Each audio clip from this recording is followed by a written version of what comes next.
Hi అండి, అందరూ ఎలా ఉన్నారు? నేను మీ జ్యోతినండి. ఈరోజు మనం చేయబోతున్న రెసిపీ వచ్చి చిక్కుడుగాయ ఫ్రై అండి. పందిరి చిక్కుడుగాయని కొంతమంది అంటారు, ముటిక్కాయలని కొంతమంది అంటారు. ఫస్ట్ ఆవాలు, జీలకర్ర, ఉద్దిపప్పు వేసుకున్న తర్వాత కరివేపాకు, ఎండుమిర్చి, తెల్లగడ్డ వేసుకున్న. వేగుతూ ఉండంగా ఆనియన్ వేసుకోవాలి. సింపుల్గానే చేశానండి. ఏమంటే ఇద్దరమే కదా, ఇంకెవరు తింటారు, మేమిద్దరమే. కానీ ఏదో ఒక ఫ్రై తినాలి.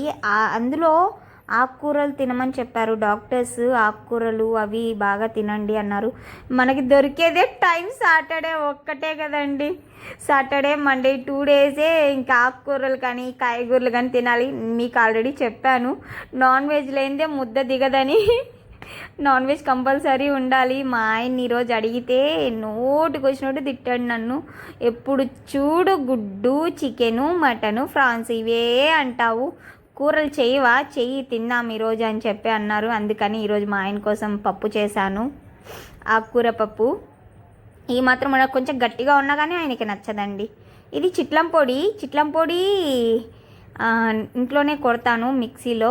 అది శనగపప్పులు వేయించుకొని దానికి ఏమేమి వేయాలో నెక్స్ట్ వీడియోలో పెడతానండి ఖచ్చితంగా. నా ఫేవరెట్ తెలుసా, మీరు కూడా సరే కొంచెం చిట్లం పొడి నెయ్యి వేసుకొని తినండి, సూపర్ ఉంటుంది.